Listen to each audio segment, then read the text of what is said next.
It's obvious that if a government wishes to control its people and make sure they do exactly what they're told to do, they have to monitor their people. They have to know what they're doing at all times. We may soon find ourselves living in a nightmare that I think would even George Orwell couldn't have anticipated as to how much control we're putting into the hands of government, large corporations, and people that perhaps we can't trust.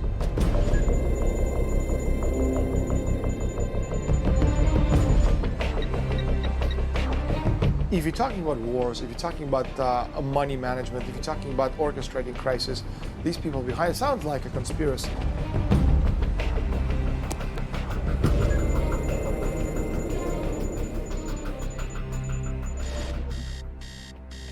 If you're an average person, you've definitely got a data file on you in the hands of one of the many private companies that compiles data about Americans for the business world.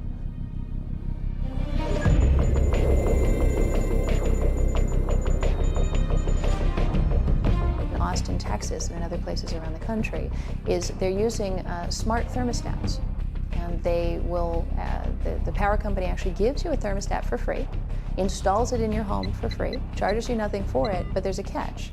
And the catch is to get this high-tech, fancy thermostat, you have to allow them, in the event of excessive power consumption, to reach into your home through radio waves and literally turn it off.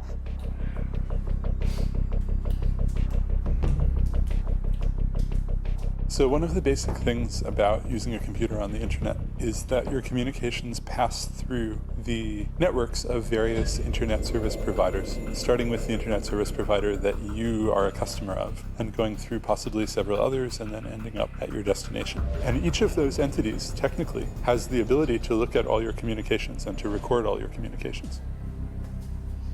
How'd you sleep? Good. How about you? Coffee's on. Thanks. One of the most alarming trends has been the increased centralization of personal information. I'm a little worried about Kate's cough. She's got a headache too. She'll be fine. You are buying all sorts of stuff. That means the consumer credit folks will have you. But I will check online to see if anything matches.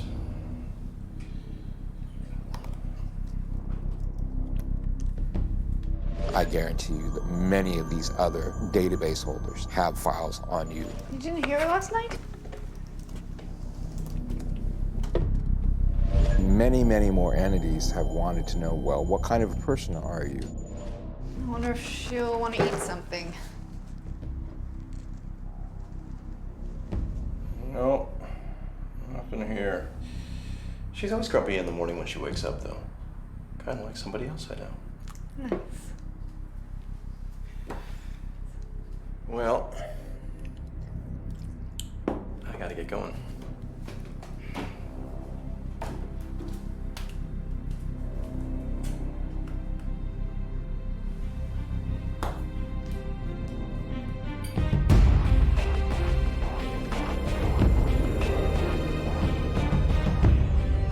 Every day, in so many ways, we are being watched. We're told that it's for our own good, for our own protection, to make our lives better. But is it? I'm Grant Jeffrey, prophecy expert and author of over 26 books. I spent 2 decades researching and detailing how our fundamental freedoms are being systematically eroded, how our governments are not controlled the way we think they are, and how all of this ties into remarkable prophecies from over 2,000 years ago. Until recently, all of this would have been considered science fiction or the ramblings of conspiracy theorists. But each of the technologies you have just observed either already exists or is being planned on a drawing board somewhere. The evidence is all around us. There is no denying that we live in a surveillance society. And really, no matter what we do, there is no turning back. And in the 2010 census workers in the United States have actually been sent out in advance, a year in advance of the actual census being taken. They've been sent out with handheld GPS devices and told to go to every single dwelling in the country. That's an absolutely unprecedented undertaking. It's kind of happened without very much media mention or much awareness, and now have the ability to pinpoint every single location in the country is really unprecedented. And it's not just in the United States that they're doing this. We actually found some documentation that this is part of a global effort that is being promoted by the UN, by their statistics department. Right now, we're the most surveilled society in history, obviously. This has gone into high gear. People don't realize that every time they use Google, every time they log on to the search engine, that Google's making a record of everything they search for, linking it to the cookies in their computer, linking it to their IP address. But going one step further, Google also reads all Gmail messages that are sent or received. The reality is that Google is offering you all this bait to bring you in because you're the product. And once they get you in there, then they slice and dice your information and they sell you to the advertiser. And an ad came up, and the ad came up and it said, Kalispell mom loses 37 pounds using some diet aid. Okay, and there's a picture of this mom from Kalispell, Montana. So, great. I have to come home eventually, school's starting. I pack up my computer, I bring it home, connect it to my home here near Boston, and go back and visit the same web page again. And the ad comes back up, same woman saying, Brookline mom loses 37 pounds using such and such diet aid. So of course, they know whether I'm in Brookline or Kalispell because they have to ship the bits one place or the other. In November of 2008, there was an effort by Google to show that they were able to pinpoint a disease outbreak, a flu outbreak, before the Centers for Disease Control could do that, based on their sophisticated algorithm that they could tell that the person doing those searches had the flu. They were searching for chest congestion or thermometer or certain types of medication, cold or flu medication. And whenever one of those keywords would be entered into Google, they would, it would set off a red flag. They would pinpoint that person's location based on their internet service provider, and then they would put a red dot on a map. And over time, you would see lots of red dots in certain locations on the map, and then they shared that information with the Centers for Disease Control. And sure enough, they were able to pinpoint those outbreaks 2 weeks in advance. Now, some people might say, well, gee, that's a really helpful thing to do. But when you log on to Google to look something up, you don't do so with the expectation that Google is going to be capturing your information, studying you, and handing that information over to the federal government. So I think a lot of people found it very, very invasive. And what it raises is the potential for Google, or really any other internet service that you use, to turn over other sorts of information. Who's concerned about abortion rights, or who's a Democrat, or who's a Republican, or who is, who has an interest in the Second Amendment. Well, because we don't always know the downstream risk and the downstream harms. There were rumors that a bank had done it to a cancer registry, that they'd taken a cancer registry, crossed it with names of people who were in their bank, and then tweaked the credit worthiness of the people if they had cancer. Someday, when all of our products and all other products have, instead of a barcode, have a tiny RFID tag on them, we'll be able to keep track of those products in people's homes. And their proposal was that a smart refrigerator would actually have an RFID reader in the fridge. Every product that you put in the refrigerator, from the milk to the cream cheese to the hot dogs, would all have an RFID tag in their packaging. And so the refrigerator would actually know its contents. There are plans afoot to actually monitor your garbage. To every time you throw something into the trash can would actually be equipped with an RFID reader and would monitor, are you throwing it into the right trash can? Is this a recyclable item that you're throwing into regular household trash? How long did it take you to consume that item? How long was it in your home before you threw it away? The idea that we would be at a point where everyone would be watching every move, and it would be tied into the television, we'd have personalized advertising, we would have HMOs, for example, your health insurer, keeping tabs on who's eating the Haagen-Dazs and how much green leafy vegetables is this family consuming, because they're literally monitoring what happens in your house through your refrigerator. Some would say it opens up great opportunities to improve public health. Other people would say, well, it opens up horrifying opportunities for Big Brother to be right there in your refrigerator and sitting at your dinner table with you.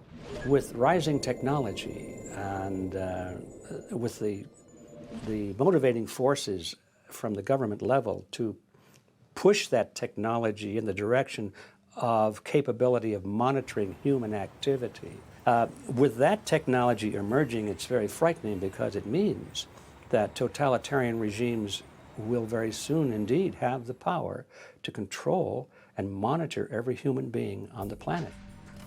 People working in major office buildings have an access pass, a badge that they use to get into their office. Every time you scan that to get into the building, you're revealing what time you got there, what time you left.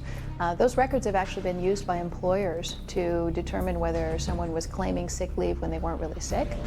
The reasons for surveillance and the need for better surveillance systems are compelling.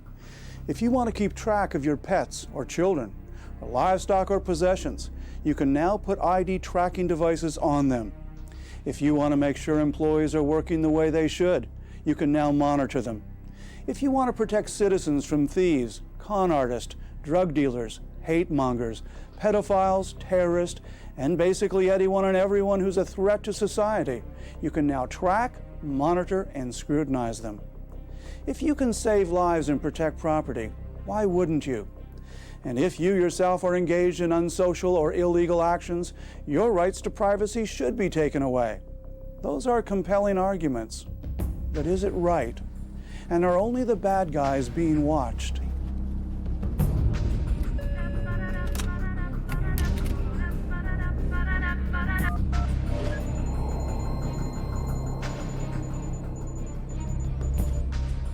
Hey, honey, what's up? Oh, is that tonight? Oh, well, we need to be there.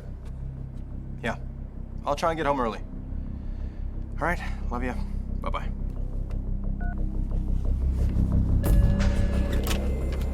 Whenever people say, if you aren't doing anything wrong, why do you care if people watch you? I kind of turn that around and I say, well, if I'm not doing anything wrong, then you have no business watching me. President Bush, Attorney General Gonzalez, and the head of the NSA all admitted that, well, the Times was right, that the NSA had been spying on Americans without the warrant required by law, required by the Constitution, and required by federal wiretapping law, and that they had been doing this for a number of years. There used to be a joke, we're from the NSA, we read your email so that you don't have to. All of our phone calls are now processed essentially by computers in a digital form. And so wiretapping a phone call is just a matter of telling some of those devices to remember or to divert some of those bits, rather than necessarily physically clipping anything onto anything. So as you can imagine, it's very cheap and very straightforward. When I turn it on to make a call and then I'm going to shut it off, and it's just like the old handset telephone that I have in my house, except I can walk around with it. Well, it isn't, because first of all, when you have it on, it's constantly telling the telephone company where you are. Notifies the nearby cell phone towers, whether you're talking on it or not, of what your location is, because that's how the phone company knows where to route your incoming calls. It doesn't try every cell phone tower in the world. It has a constantly updated record of where the telephone is, and that data is stored and it can be used somehow. The thing is a location device as well as a communication device. Well, fine, but I'm going to leave it off all the time. Well, it's really not a telephone. It's really a computer connected to a radio transmitter and receiver and a microphone and loudspeaker. And the computer can make the radio transmitter and receiver and microphone and loudspeaker act kind of the way a telephone does, but it can make it do all kinds of other things as well. These devices can actually be used by appropriately authorized government officials to turn the cell phone into a kind of roving bug, so that when you press the power button and you think you're turning the telephone off, you're actually turning the microphone on and the radio transmitter on, so that the conversation, whatever noise is ambient around where the telephone is being sent back to FBI headquarters or wherever. A knife is a piece of technology. Now, a knife used in a bar fight to carve somebody up is a terrible thing. that same knife to perform an emergency appendectomy and save someone's life is a very good thing, and without it, you couldn't have saved that person's life. The knife itself is neither good nor evil, it's just a knife.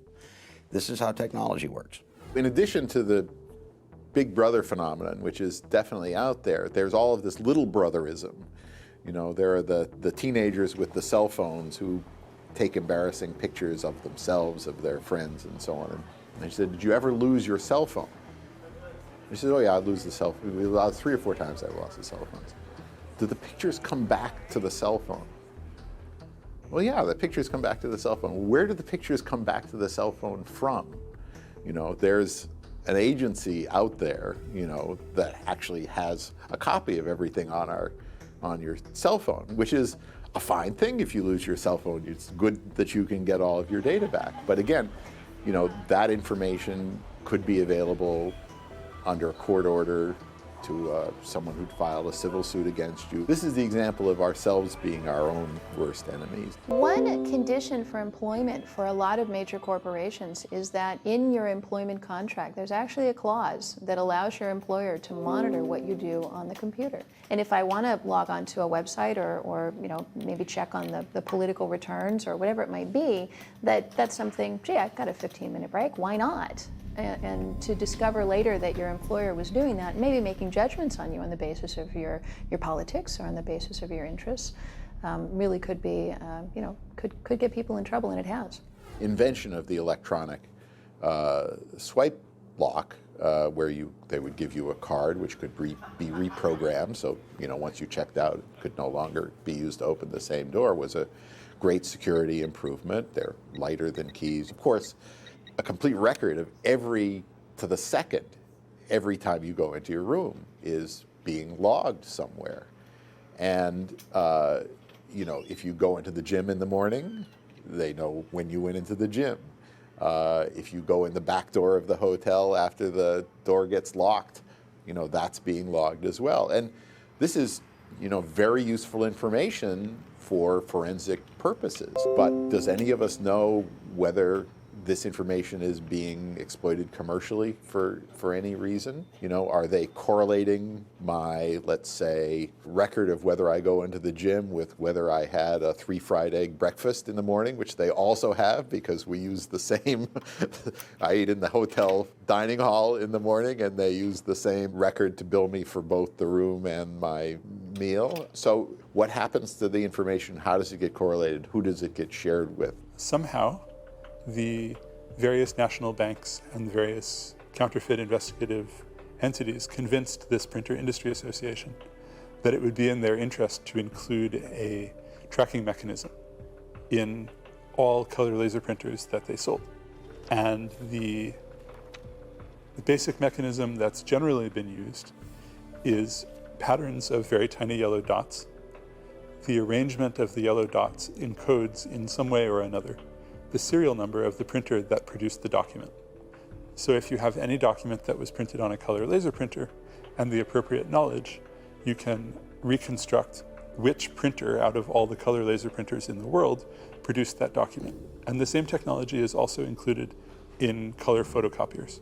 There's a couple of initiatives to monitor whether or not people wash their hands when they go into the bathroom.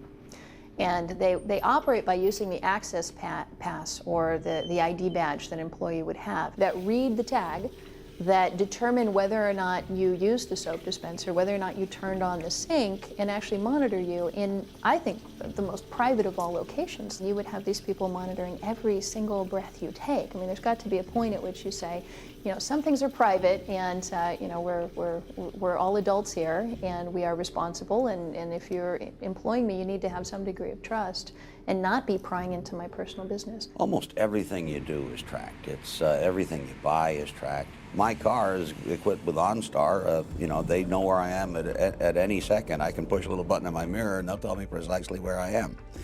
You know, some of this stuff is good, some of it's bad. If I was a car thief, it'd be bad, because OnStar can also turn the car off while I'm in the process of stealing it. So in the communication surveillance area, what we're talking about is systems that, or programs to try to keep track of what people are saying on the phone, surveillance of what people send in an email, surveillance of the records of who you talk to, when you talk to them, and for how long. Then on the other side, with location surveillance, very much into systems that track where you go in everyday life. And this is really a growing area of concern for the EFF. You get that with the growth of public video surveillance cameras that actually watch you and record your images while you're in public places or in shopping malls or pretty much anywhere. That also comes about from, say, GPS devices, which can allow you to be tracked. Cell phone technology can allow you to be tracked. And then finally, of course, RFID tags, which can allow you to be tracked. So you have a lot of different modalities of location surveillance that are all of great interest both to the government and also to commercial marketers. It's almost impossible really to live off the grid. You have to live without credit cards. You have to live without bank accounts. It's hard to go in and out of the country. You know, one of the areas about which I've been alarmed is the kind of information you have to give up at the border when you go in and out. If you carry a computer with you, U.S. border security asserts the right to inspect what's on your computer in the same way they can inspect what's in your suitcase. And since our whole lives now, many of us are on our laptops, pretty much everything professional and personal about us is there. So we've seen in certainly that the FBI, they are customers of ChoicePoint. They will call up data about people from ChoicePoint and they say, well, if any merchant can use ChoicePoint, why can't we? So it's a very, very promiscuous world when it comes to data about us, because both the government wants to know about us and private businesses want to know about us. And when they gang up on everyday people, it's really quite an unholy alliance.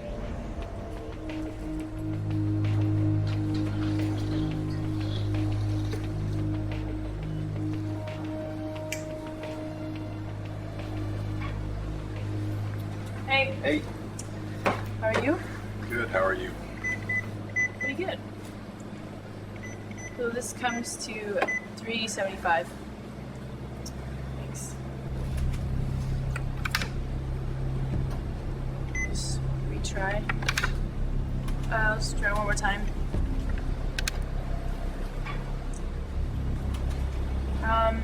Sorry, sir, this card doesn't seem to be working. Just 1 second, please. Hello? The Eden Run, that's right.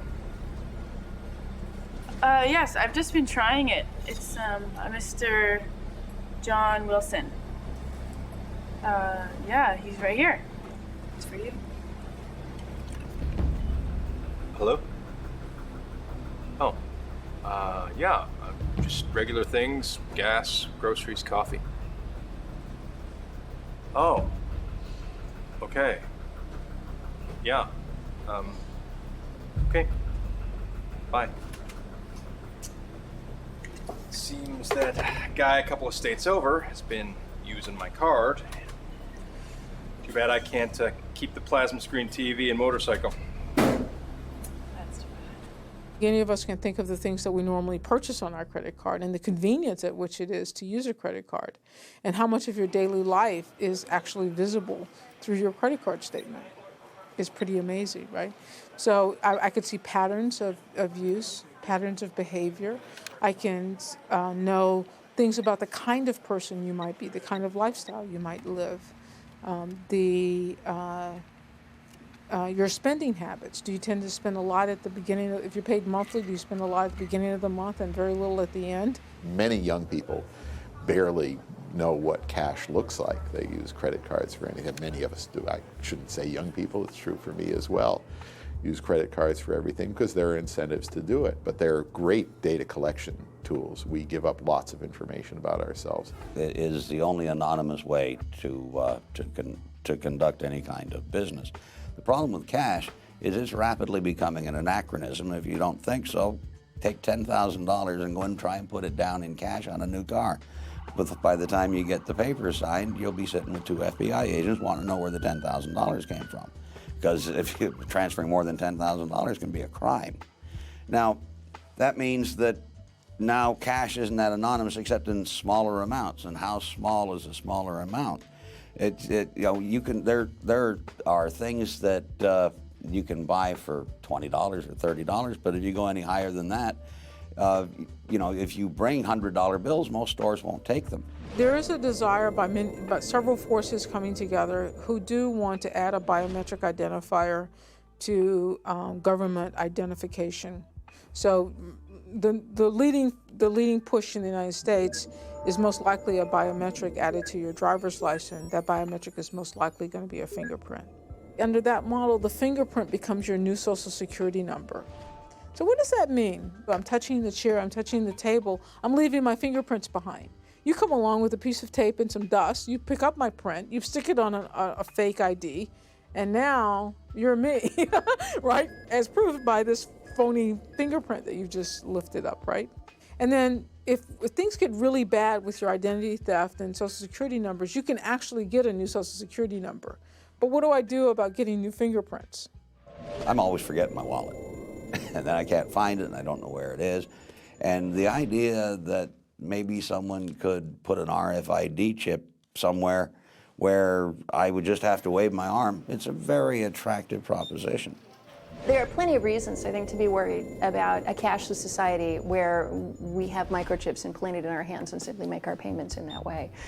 For one thing, you would be unable to ever make a payment or make a purchase that someone wasn't watching and recording in a database. Marketers would love to get a hold of that. Hackers can hack into that. The government could use it, to investigate you or try to control your behavior. Nobody ever reads those disclosure requirements. No one.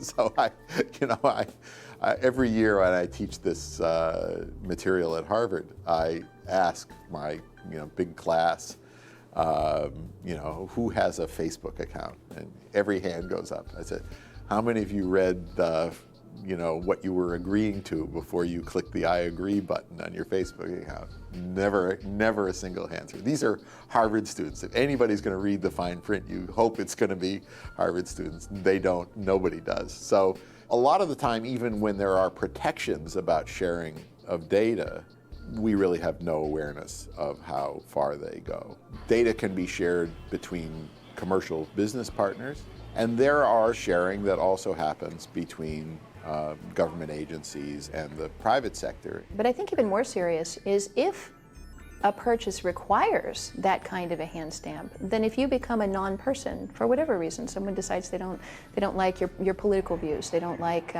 the activism, they don't like the fact that you campaigned against the current president in the last election cycle, then you go to press your hand to the reader and it says rejected. Sorry, you don't count. We won't allow you to participate. Hitler actually did that back at the early part of his era of terror and control over Germany, actually determined certain things that Jews wouldn't be allowed to do, set certain streets that they couldn't walk down, that they were not allowed to enter, even set certain restrictions on what they could buy at the store. Understand, how money works and how the only real way right now we have of hurting them is through money, which is one of the reasons they're trying to create a cashless society. Because as long as you and I have cash, we can eat. And as long as we can eat, we're free, at least we can defend ourselves. When you take the cash away and you create credit cards and then you create microchips, what you're doing is suddenly, we become the whim of the powerful people. They can punish us by pressing delete 3 times on the computer screen. Suddenly $10,000 turns into $10. One of the most important developments in this privacy area that's come with the digital revolution is that Orwell's picture of loss of privacy, the government watching us, the surveillance cameras everywhere, certainly is true to some degree. There are surveillance cameras everywhere.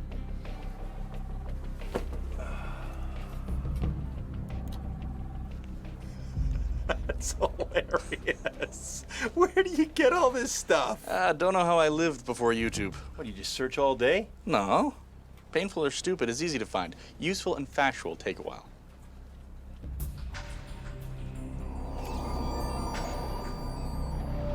Employers, law enforcement agencies, stores, insurance and credit companies, hospitals, and the government would all argue that their surveillance is necessary. They'd also all state that individual surveillance and data systems are not invasive and pose no threat of creating personal profiles or a data shadow. Simply stated, one source of surveillance at one location on one part of a person's life is not a real concern. But if all this disparate information is gathered and sorted and filed in a central location, it would create a complete and detailed profile, much more invasive than anything even a police check could get. The infringement on individuals' personal freedoms and the possibilities for abuse would rival George Orwell's Big Brother government. You go through your life, almost most of the time, some computer somewhere is recording something about you. And so if you think about it, it's just, tons of information on each of us. And then there are certain efforts of some kinds of data that are put together to build profiles and so forth. So there's just a lot of data. There's just a huge explosion of data being collected on individuals. One of the things that people often say is, who's going to be watching me all day long? Who has the resources or the time to watch me? And the answer is really no one is going to be sitting there watching everybody. There's not enough resources for that. But the computers can do it. Now that we have almost unlimited storage capacity on computer hard drives, it's possible to record everything that happens in front of a video camera or every transaction that occurs, in a credit card database, for example. And that information is actually becoming immense. It was revealed in the New York Times that Walmart's database was as big as, if not bigger than, the entire internet. After 9/11, a lot of the failures to prevent the attacks were attributed, rightly or wrongly, to the failure of different government agencies to share data with each other to form a complete picture that would have identified the terrorists before they got on the airplane. And so those walls between government agencies are coming down. And then it turns out in the U.S. there's data the government is prohibited from collecting itself, but which it can perfectly well go buy on the open market from private vendors. Even where there are walls that are supposed to keep the data separate, they come down. I mean, just pretty much across the board, there's this ongoing demand for linking more and more of the information on individuals. What do you purchase at the credit card versus what your telephone where your telephone says you are now? Is this an opportunity to send you a text message and remind you to go to the grocery store, that they have a sale on orange juice? I mean, this is the kind of vision that many people have, and there's been a lot of effort moving towards that vision. In a computerized age where information doesn't vanish into the air, but is always being recorded somewhere, and then collected, aggregated into a database, is that every purchase you make, every step you take where there's a public video surveillance camera, when you use a credit card, the searches you do on Google, all these things get collected. And the way the law looks at it right now is, well, you typed in that search term to Google, so you knew they were going to get it. Of course they have the ability to keep it. And because, as a practical matter, we have this giant information collecting system, the threat to privacy today is far, far greater than it ever has been. It's more like the creation of an encyclopedia. And if you think about an encyclopedia, back in the old days when we had A through Z encyclopedias, you wouldn't sit down and read every single volume. But when you wanted to look up Amazonian tree frogs or the country of, Colombia, it was right there at your fingertips. And so I think what's happening with the database is the best way to understand it is that you're just a blip on the screen right now. But the moment someone wants to look you up and wants to drill down and find out about you, they open up your entry. And at that point, all of this data that's been collected really would paint a shockingly detailed picture of a single person's life. When Big Brother is government, what are the consequences? Well, government can take away my liberty. You know, if Big Brother is industry, maybe my credit card company or my bank, well, they could just throw up my credit worthiness. They might take my money. So the consequences of who the Big Brother is are non-trivial. If there had been other attacks and more liberty, more pressure was put on, you know, more privacy sort of put at risk, the consequences for Big Brother could have been really large. Because what if more and more Americans were caught up in a dragnet, more and more innocent Americans caught up in a dragnet, believed to be terrorists, might be terrorists, we're just scared of you, kind of thing.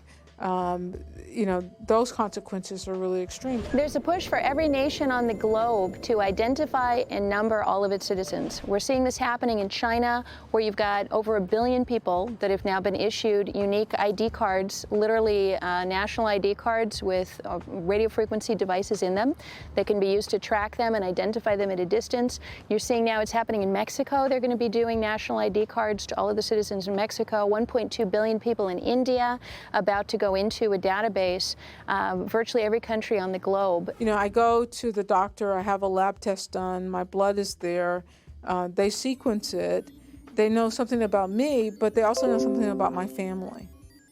And even if I agreed that they could use it for research, to what extent did I now bring my family, release information about them? This is an RFID credit card. There have been tens of millions, if not hundreds of millions of these issued, and the vast majority of people who are carrying them don't actually realize that there is RFID in them. There's nothing on it anywhere that says RFID. There's a small symbol on the back that if you know what it means, you'd know that it was RFID, but if you're just looking at it, it's just another logo. You have no way of knowing that there is an RFID chip in it. The problem with this is that because you don't know there's RFID in it, you won't take any steps to protect it, which means that I can come along with a device like this. I bought this on eBay for about $200, and it reads these RFID credit cards. It gives me full card information that is sufficient to process a credit card transaction. So using my $200 device, I've got all of these people walking around with all of these credit cards in their pockets that they don't know have RFID and that they don't know are vulnerable to off-the-shelf devices like this that can read their credit card information and then conduct transactions with their credit card without that card ever leaving your wallet. What kind of questions could someone ask about you that would be answered by a database that kept track of where you were? You know, why did you visit that person's house? Well, gee, we know that that person was holding a meeting of the Communist Party. Or, you know, gee, you go to this place every Wednesday at noon. Well, it's easy to find out that that's a church and there's an Alcoholics Anonymous meeting. There's just a million ways that simply knowing where someone is on a regular sort of basis allows you a tremendous amount of information. I believe the American people, and indeed the people of the world, are in that same position. We've got a couple of little tiny glimmers that there's something wrong, that there are databases being collected, but what my research for the last 10 years has been about is trying to identify the bulk of that iceberg floating under the water so we don't hit it.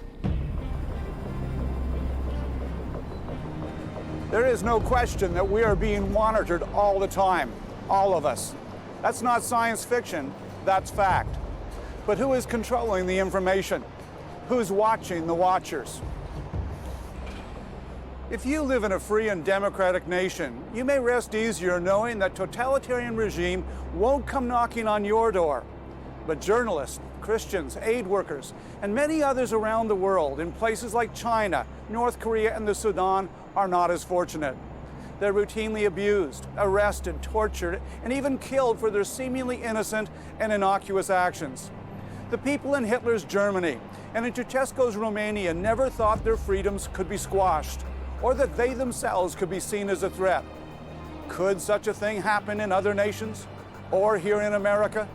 Surely our information is safe with our elected officials, and we're protected by our constitutional rights. If everyday citizens don't stand up for their rights, then a big government will take more and more of their rights away from them. Everyone should be concerned about this because this affects them. It affects us. None of us are exempted from what's happening in the world today. This affects our lives, our children's lives, our grandchildren's lives. And if we really care about anything, anybody outside of our own skin, if we really care about other people, about society, about our nation, about the world, we'd better take an interest in what's going on. So if your phone calls, your letters, if the contents of your homes, the contents of your automobiles, the contents of your computers are open to surveillance by the government or by private entities who share that information with the government, then I think it's going to be very, very hard for most people to be free in the way they live their lives. If we get to the point where the government is watching everything we do, then we're going to see some serious erosions of our civil liberties. Our right to assemble peaceably, our right to free speech, our right to free religion, free practice of the religion of our choice, all of these rights are going to be eroded through these technologies. The saying is, if you put a frog in cold water and then you put the heat on, the frog will gradually warm up so he won't know to jump out and he'll be boiled to death because it's such a gradual thing. Now, I don't know if it's true with the frog, but I can pretty much tell you it's true with the population because I'm watching it happen. We're at a situation now where technology keeps clashing with privacy, and society keeps ending up in this take it or leave it situation. And what we really want is for society to enjoy the benefits of the technology as well as have privacy. The ability for Google to tell everything about you and the house you live in, the ability to watch you on the street, to monitor you. I can understand the reasons for Great Britain setting up the camera spy systems that they've set up, but if used incorrectly, it can destroy you. And of course, computers are another thing that governments want to control. And they have the ability to do that in communist China. You cannot use a computer with the government knowing what you're saying and who you're saying it to and what you're up to. Founders of this country understood that, sure, there were bad guys, but they also understood that if you give the executive branch, if you give the government sort of arbitrary, unbridled, unchecked power to search and to seize, then you are really inviting tyranny and the abuse of power. The America that stood for liberty and personal freedom, that peaked probably in the 50s and 60s, no longer exists. Most of us have taken comfort in the law of a constitutional protection, and that's out the window. We no longer are governed by the Constitution, much as though people think they are, but that's been shredded and no longer operative. There is a faction within the country that believes the Constitution's a living document, and because it's a living document, presumably you can torture it until it says whatever you want it to. The truth of the matter, that's leading to a socialist environment and will ultimately lead to tyranny. And so that's to those that love freedom, it's the end of an era. The great experiment that was once America has been prostituted by special interests. The environment is the cover for the real objective of sustainable development, which is to change our system of justice and change our system of economics to a system of social justice. You can talk to most judges in America today, and they will proclaim themselves to be agents of social justice. Well, there's no concept of private property in a system of social justice. So what is being done is our whole foundation for the American experiment is being undermined with this environmental move. You know, we all want to promote those good causes, but the real question is, how much bang are you really getting for the buck? Are we really making a difference, or are they just trying to get more surveillance power? You're going to see increasing encroachments on freedom of speech, and that takes some interesting colorations. In the press, you can say what you like about against Christianity, no problem, but you say a peep against Islam, and you get clobbered. In our schools, They'll teach Islam, but you're not allowed to teach the Bible. This is a unique political experience in all of human history, and the future of humanity really depends upon the political recognition of every individual's unalienable rights. And that's what's wafting away. Increasingly, in the name of fighting illegal immigration, there are arguments that daily activities, basic activities that are required for just living, should require an ID card. Whether it's getting a job, whether it's renting an apartment, whether it's visiting a doctor, and ultimately I think it's whether it's going to a store and actually buying food.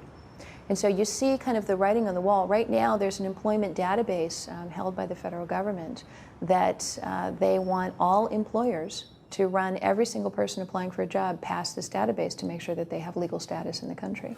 For many years I've been concerned about the long-term likelihood of a free world for my grandchildren and my children. And now I'm very worried about it for myself because things are accelerating so fast. One of the big concerns that I have is if you get to the point where everybody's carrying RFID tagged items, whether it's a driver's license, whether it's a tag in your jacket, whatever it might be, then all it would take for the government in order to round people up or put people on a watch list, they could just put an RFID reader in a backpack, they could blend in with the crowd, mill back and forth, walk among the protesters or the gatherers or the people in the church or the mosque or wherever it might be, and automatically download and capture all of their information, upload it to a huge database and say, these were all the people who were seen at the peace rally, or these were all the people seen at the Democratic National Convention, whatever it might be. I think surveillance and tyranny, or surveillance and the loss of freedom, really go hand in hand when you look at other civilizations, other societies over the years, all the way up into the 20th century. There's this really strong link between autocratic or despotic or excessive government power and at the same time all sorts of surveillance mechanisms, whether they're secret police or national ID cards or other kinds of mechanisms that are designed to make sure that people are being watched, and perhaps even more insidious, that they know they're being watched. Won't all this surveillance and technology make us safer from crime? Isn't it a good idea to watch everybody and monitor what they do? If that were the case, then you should be able to look back and say, okay, well, let's look at the most monitored and surveilled people in history. And arguably that was the Soviets living under the Soviet Union under Stalin and the folks who came after that. Every phone call could be listened to. Every piece of postal mail could be opened. If you had a party at your house, you wouldn't know if government informants were attending the party listening. After all, if you have nothing to hide, why would you care? But the Soviet Union under Stalin was the most deadly regime in all of history. And in fact, under that regime, with all of that watching, 60 million people perished. 60 million people were killed by their own government, by the very government that was supposed to be protecting them. The bad guy might today be Al-Qaeda, and it might tomorrow be, fundamentalist Baptist. You take Homeland Security, who issued a report that said those people who own guns, those people who are anti-abortion, those people who are the tax protesters, and all kinds of Americans are really terrorists in waiting. And attempts should be made to silence those people. The MIAC report, which was the Missouri Information Awareness Center, it was a report put out for law enforcement that was actually leaked into the public sphere. And it was defining potential domestic terrorists.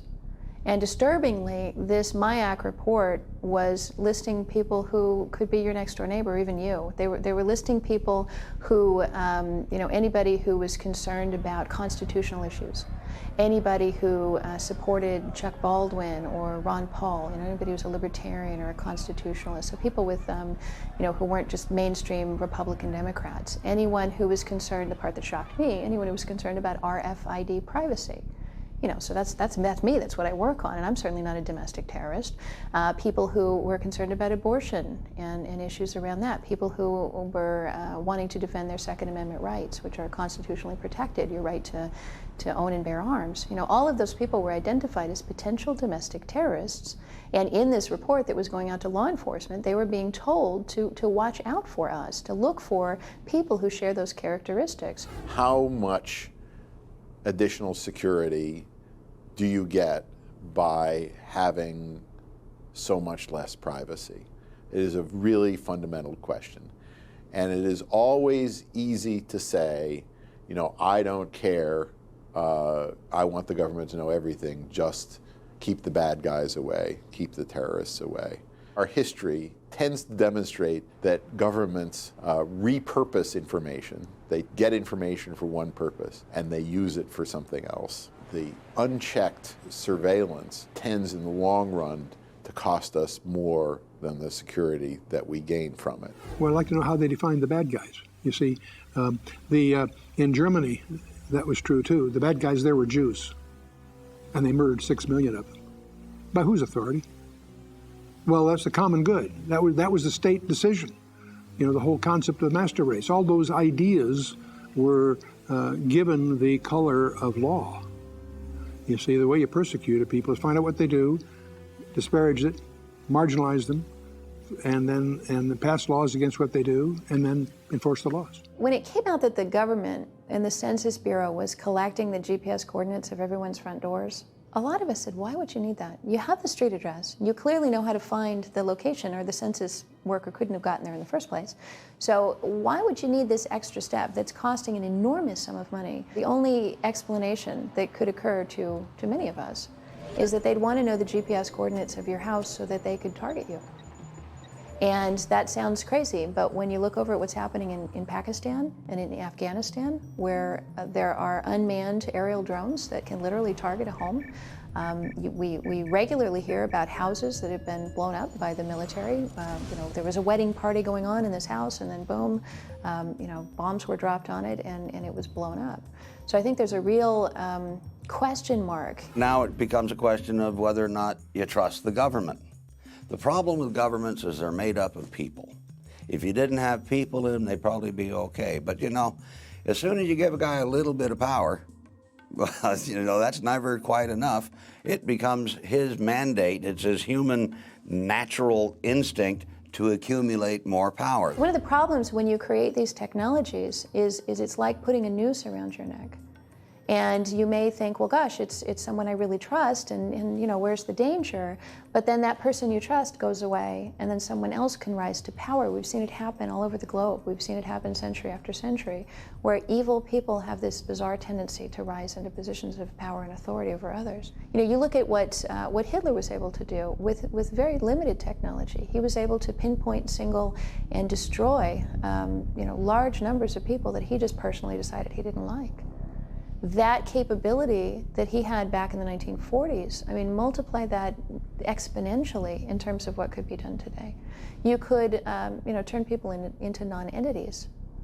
You wouldn't even have to kill them. You could just make it so they couldn't access the ATM machine, they couldn't go to the grocery store, they couldn't get to see the doctor. So I think the bigger picture and what we need to be thinking of as a society today is we really should not be creating the power to destroy our lives and putting it into anyone's hands. You know, whether you trust the current administration or not is really irrelevant, because ultimately I believe there will be someone who will come along and who will take advantage of that. They'll remove all the safeguards we put in place, and then we're just going to be sitting ducks. One of the founding fathers said, you know, those who would trade liberty for security deserve neither.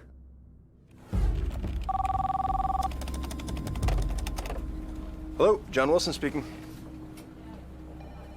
Okay, why do I have to come down? Sounds a bit strange. No offense, but I don't know anything about you. Yeah, sure, that would help.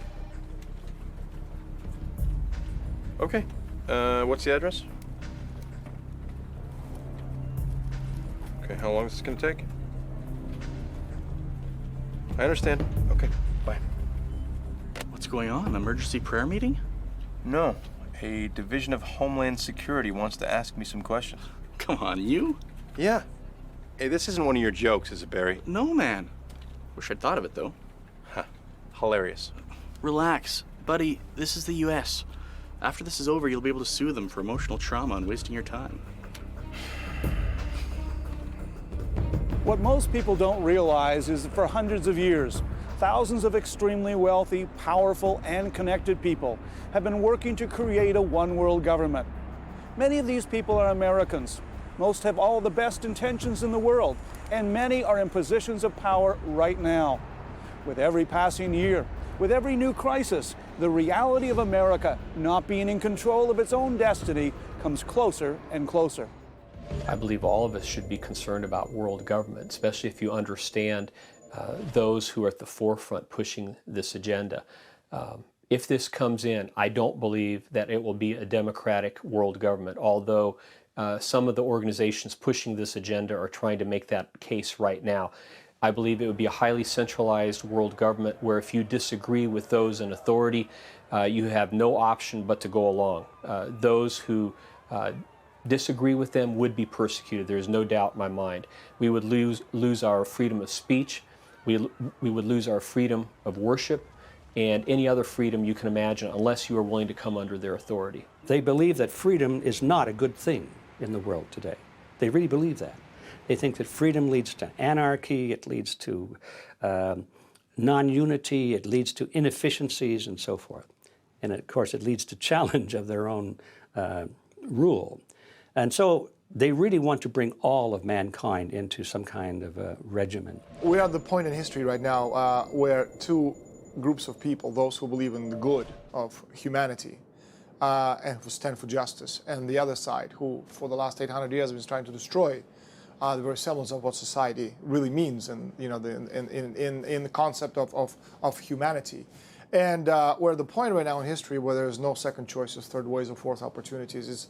It's a time where everybody has to make a moral decision, whether to defend truth, justice, freedom, and basically the planet, or take up the point of view of the other side, which is the destruction of nation-state republics and the destruction of life on this planet. There are several different organizations that have risen to the forefront, depending on whether they're pushing the political, the economic, or the spiritual aspects of the One World movement. And within those organizations, I'm speaking of the United Nations, the Council on Foreign Relations, the Bilderberg Organization, and others. There are those, even in the current administration, who have this type of view of the world that they want to move the United States and Western society in the direction of globalization and world government. If you tear down the barriers between the countries of the world, and there is this, I call it mafia, this powerful mafia above the countries of the world, they are coming down through sustainable development in the United Nations and all kinds of control to take the soul of the world. I have covered 105 global meetings. I've interviewed presidents and prime ministers. I've read tens of thousands of pages of their documents. This is not fiction. This is fact. A lot of these societies and organizations working together, but it's not only the secret societies that work together. The reason they're so powerful, so difficult to destroy, is that they have politicians on their side who are tapped into the societies. You have members of Congress or Parliament. You have the banking representatives. You have the royalty. You have the newspapers, who of course form part of this elite and are sworn to secrecy. And then of course you have NGOs, non-governmental organizations, are also tapped into this because, again, you control all these organizations through money. When I first understood and saw world government at my first global meeting in 1994, first I was shocked. I was amazed. Why wasn't anybody talking about it? Why wasn't anybody doing anything to protect the sovereignty of the United States? And if we look at the source of these problems, we find here, at least in the United States, we find a relatively small group of people. It's called the Council on Foreign Relations. The CFR is not very well known to the average American, but in reality, it is our hidden government.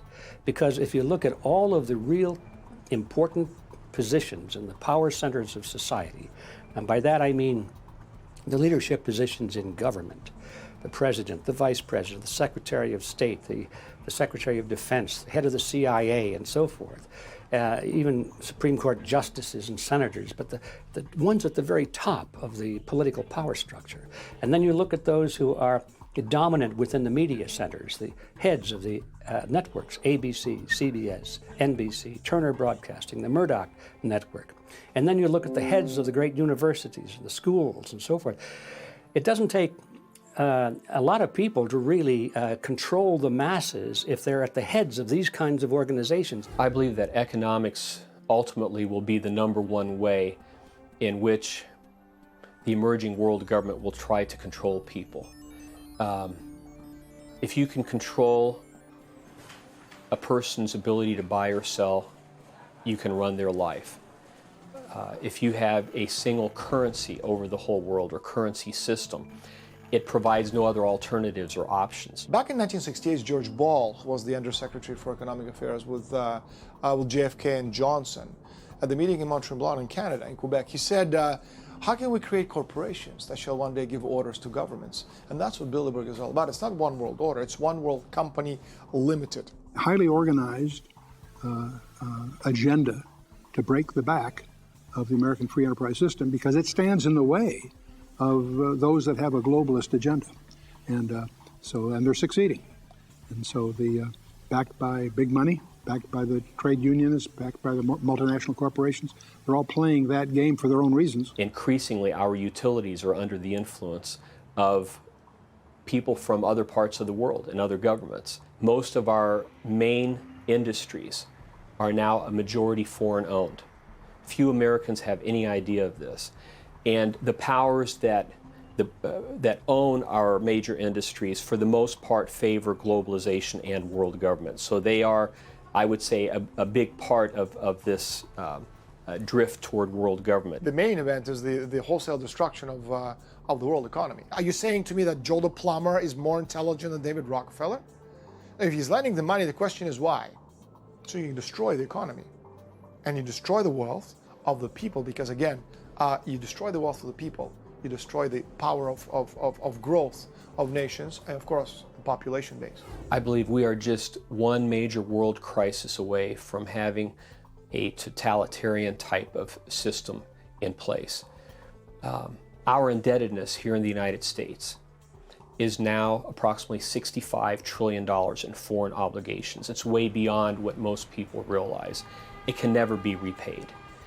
And because the United States has presented a specific challenge to globalists, because the American people have always been an independent, freedom-loving people, so how do you get the United States into a global government?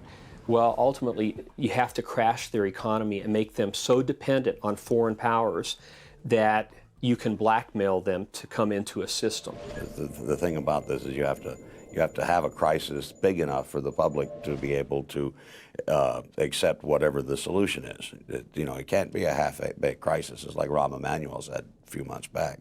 The last thing you want to waste is a good crisis. Every time we turn around, there's a new crisis. There's an economic crisis. There's a war crisis. There may be a pandemic crisis. There's a crisis everywhere you look.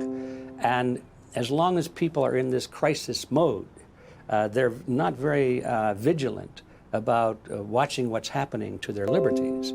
All they're thinking about is, oh, government, do something, protect me, save us from all of this. And the government says, yes, that's exactly what we intend to do.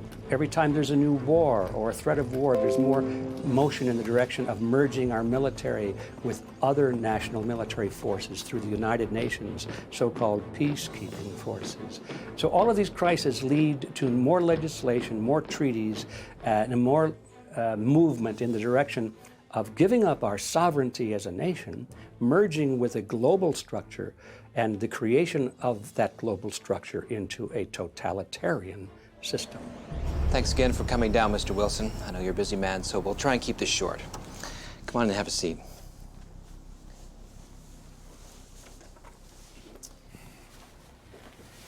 So, for the record, your name is John Francis Wilson, and you live at 15 Clear Heights Drive. I'm sorry, could you clearly reply yes or no to my questions? Yes, I am John Wilson. Is this being recorded? Are you a member of the Church of God on Springer Avenue? Yes. Have you taken part in their pro-life meetings and marches? Well, yes, but what does this have to do? Plan on attending this evening's meetings with this group? Yes.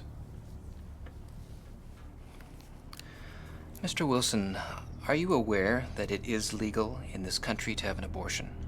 Well, yes, but it hasn't always been that way. Are you aware that some healthcare providers have been attacked and murdered by members of groups like yours? Hold on. We have nothing to do with those groups. We are peaceful people that are protesting. Are you aware that some healthcare providers have been attacked, Mr. Wilson? We believe in preserving life and not taking it. Are you aware, Mr. Wilson? Yes or no?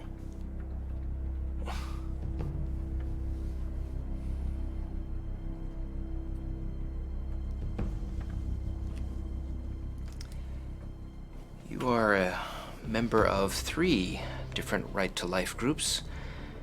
You are a member of a number of evangelical Christian organizations. You've donated money to Christian Science Research and the Salvation Army.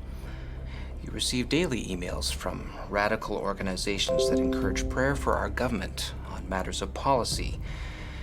You signed a number of petitions supporting the traditional definition of marriage. You frequently visit websites that are pro-Israeli and others that believe in an imminent cataclysmic event. Your wife and children are also enrolled in or are talking to many other radical anti-social organizations and people, Mr. Wilson. There's a lot more here.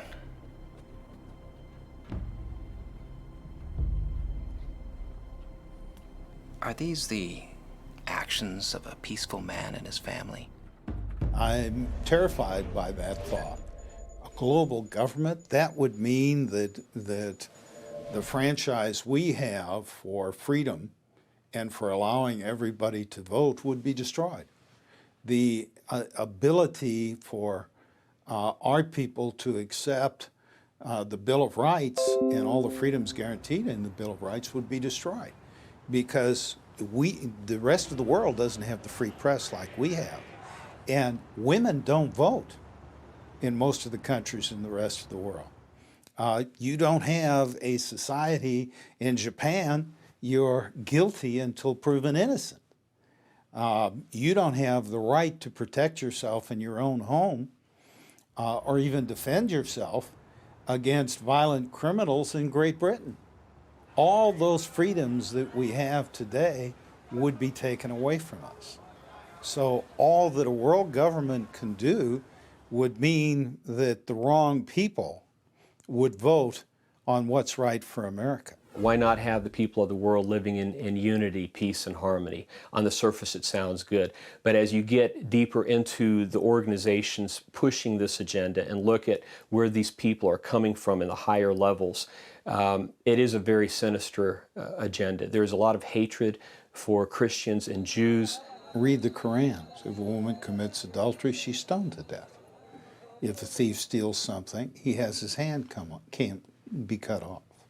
There is no ability for the compassion of Christianity to exist and make us a kinder world with either Muslim extremists, communists, or dictators. And if we had a world government, all of those thoughts, beliefs, and concepts would have to be represented, including atheism. And there are a tremendous number of people in the world who believe that not only abortion is correct, but you should be able to terminate a life up to 2 years if something's wrong with the child. There are too many different opinions that are evil for us to have a world government that's harmonious unless we give up so much of what we believe in. You need to understand that the United Nations Charter is not based on the Constitution of the United States, sadly. In order to understand that, you need to know that first, the Constitution of the United States, our freedoms come from God. They are not able to be numbered. They are inalienable. They can never be taken away. When you take a look at the UN Charter, our rights come from government, they are numbered, and they can be taken away for bad behavior. If a one world occult system comes into place, I believe we will entirely lose our freedoms to speak out, to worship freely as we will, to own property as we do now. I believe much of the world's property will be seized by the coming global government in the name of protecting the environment. Our healthcare system, if someone controls our healthcare, to a large extent they can control us. They can determine whether you live or die. Not only is it a tyrannical form of government, but it's built around the assumption that this is all for the greater good of the greater number.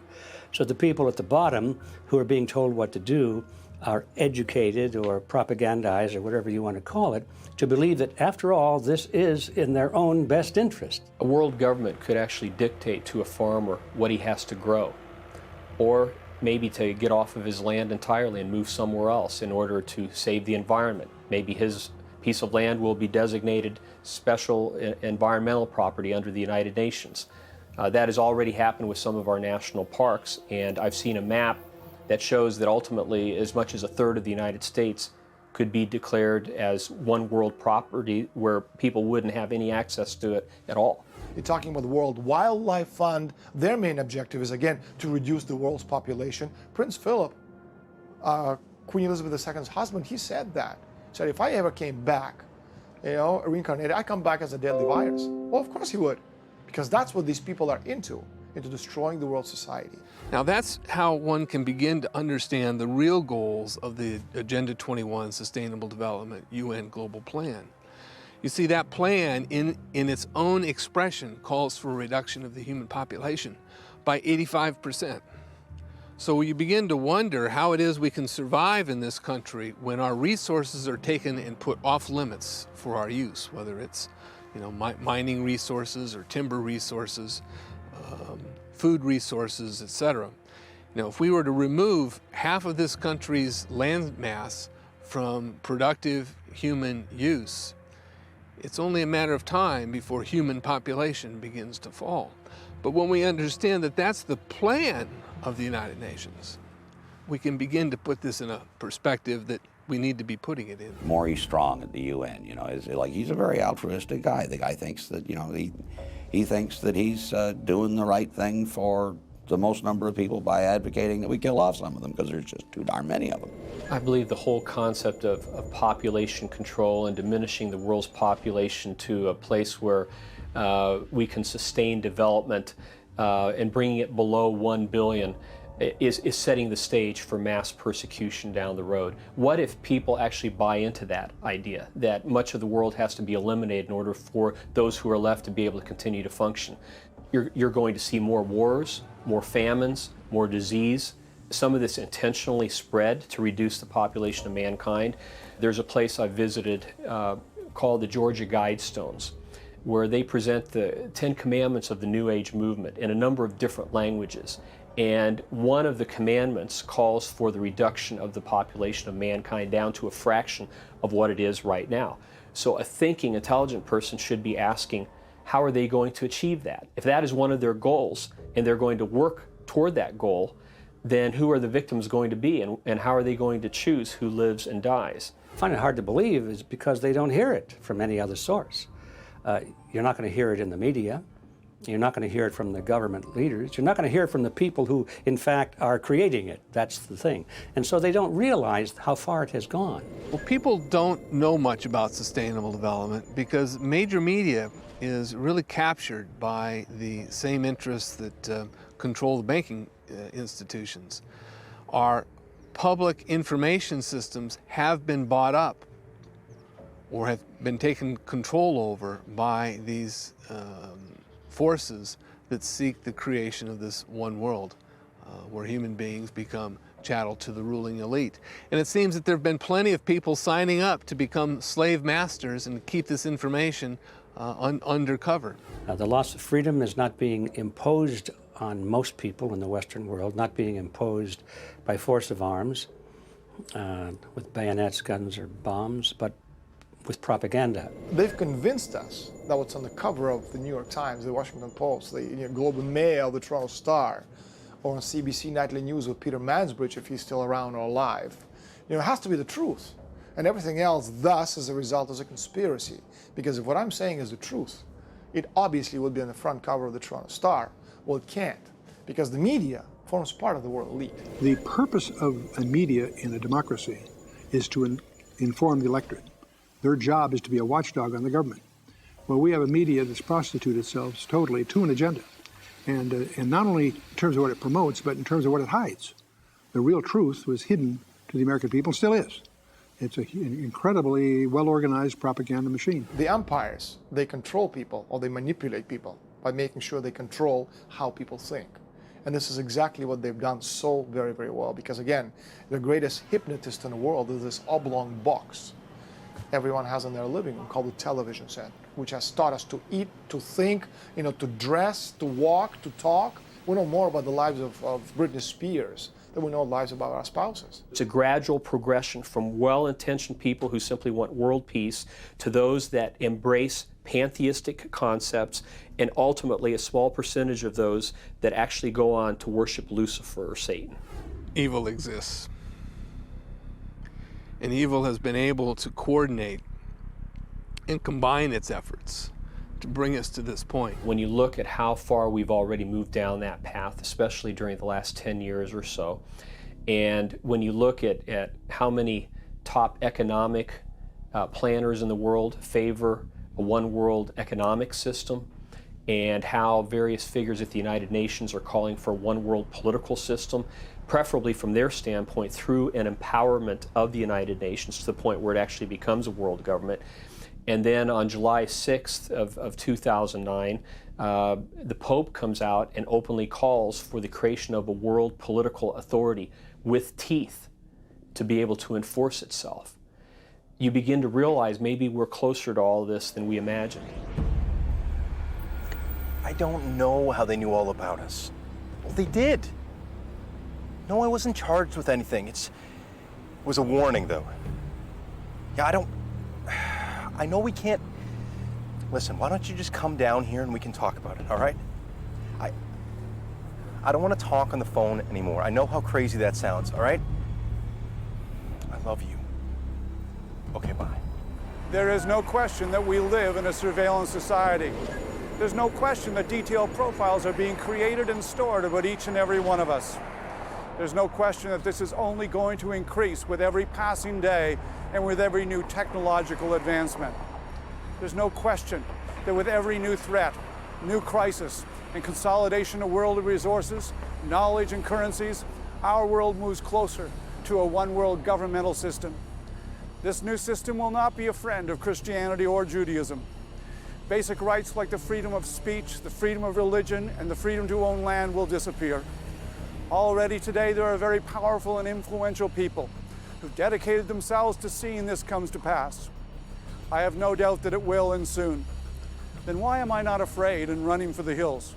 Because I knew this would happen. Incredibly, it was prophesied over 2,000 years ago. I'm so tired of people saying you can't prove the Bible. Yes, you can. If you take the trouble to discover that of the integrity of its design, and then that design had to originate from outside time, because it writes history before it happens, and with the precision that's staggering. And the more you know about your Bible, and the more you know about what's going on in the geopolitical or just the world arena, the more you see a convergence approaching the classic biblical scenarios. The Bible says that in the last days, the government of the Antichrist rests on three pillars. The first is a global government, the second is a global economy, but the third is a global religion. The people at the forefront of this one world movement, generally speaking, are extremely anti-Jewish and anti-Christian. And they want to bring together all the religions of the world and unify them for a specific purpose, which is to put a leadership figure in power that would rule the world. And the Bible warns us of these kinds of developments in the last days. This is a far cry from where we were in the 50s, 60s, the anti-Christian atmosphere, in the fact that you're worried about having the 10 Commandments in our courtrooms and all of that. You begin to realize is evaporating very, very quickly.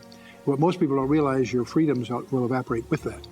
There are so many signs today that indicate that we are living in the last days. The Bible has so many prophecies warning us, giving us an idea of this time getting closer so that those of us who are alive when all of this happens could be forewarned and prepared. And one of those, the biggest perhaps, is Israel. The coming together out of over 100 countries from around the world of nearly 7 million Jews returning back to Israel after 2,000 years. That's incredible. Some people try to say it's just a big coincidence or part of a different agenda. But when you look at Scripture and over 50 different prophecies in the Old Testament foretelling that in the last days God would regather the Jews from the four corners of the earth, from one side of the world to the other, all bringing them back to Israel. It's really difficult to try to explain that away. Ezekiel wrote about the restoration of Israel and said that in the latter days they would be restored on exactly the same piece of real estate from which they'd been scattered. Zephaniah said they would return with a pure language, restored Hebrew, which was restored by Ben Yehuda in 1948. Hebrew is a working language of Israel today, and it was dead before Latin was developed. Along with that, in the book of Daniel, we are told that there would be a massive increase in knowledge. Well, the last I heard, knowledge was doubling now every 4 years. That's never happened before in world history. And that is bringing the world closer and closer together. Technologically, things are now possible. You can talk on the telephone with someone halfway around the world, and it sounds as if they're next door. Travel has become so much easier, and communication through the internet. All of these things have worked to make the world smaller, and, which brings me to my next point, to make global government possible, which in Revelation 13 and 14, we are warned of such a global system that would exist in the last days, a type of one world political system that would use its economic and military power to enforce religious worship. It wasn't even conceivable 1900 years ago, where any single individual could have such minute and centralized control of the economy that nobody could buy or sell unless they were part of a particular system. That was never possible. This is exactly what John saw, though. And he saw it in the context of a developing global government. It's in the context of the fact that the Antichrist government, its strong suit is deception. Its power comes from its control of the economy. And its ultimate goal is worship of the leader. It's the ultimate fascist state. I believe when the mark will first be introduced, there will be an attempt to make it seem very fashionable, a safety mechanism. If you're kidnapped, police would know where you are and could rescue.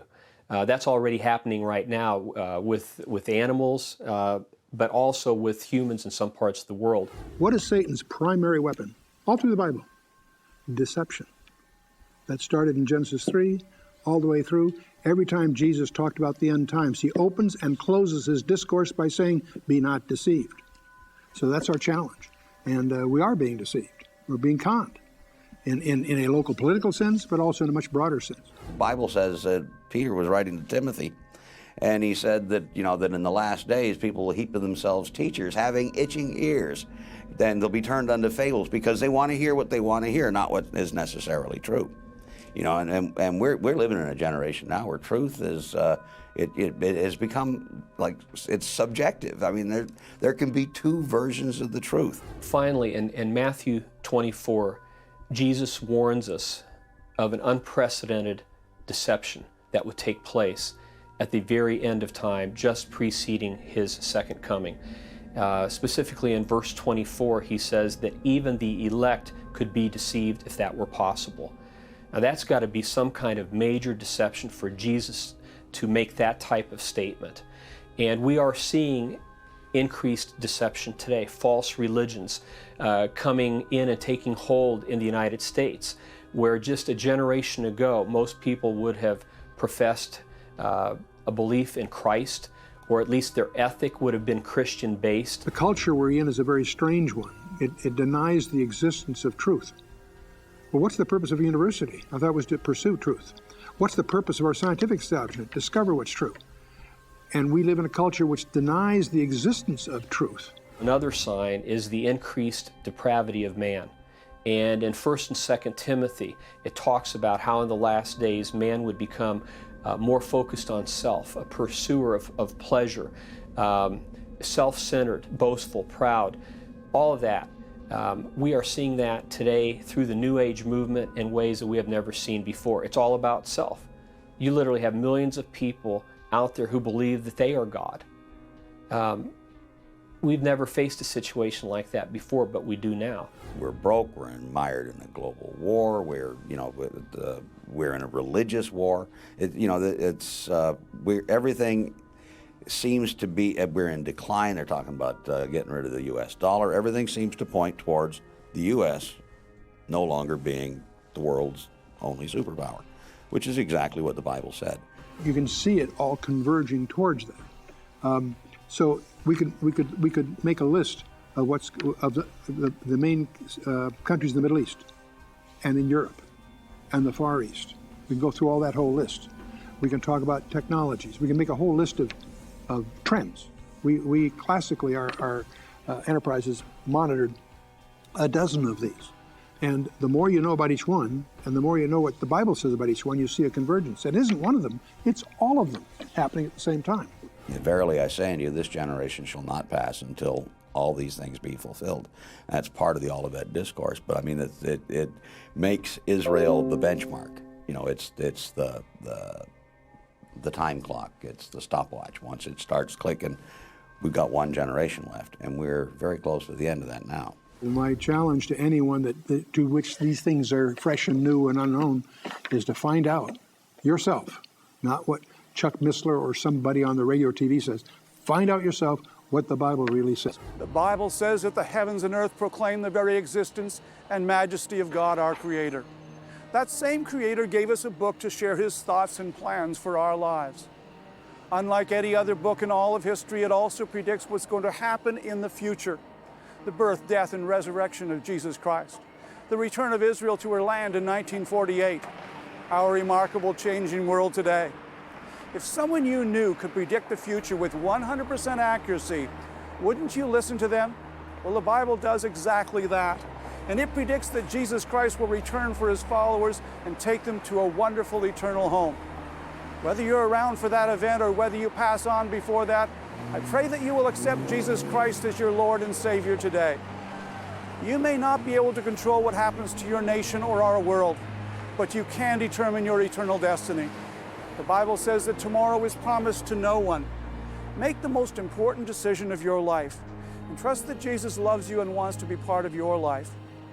Our research into surveillance practices, losses of freedom, and shadow governments is not meant to scare you. It's meant to open your eyes to the shifting world around us. It's meant to shine a light on God's incredible prophecies. It's meant to bring you closer to our eternal Savior, Jesus Christ.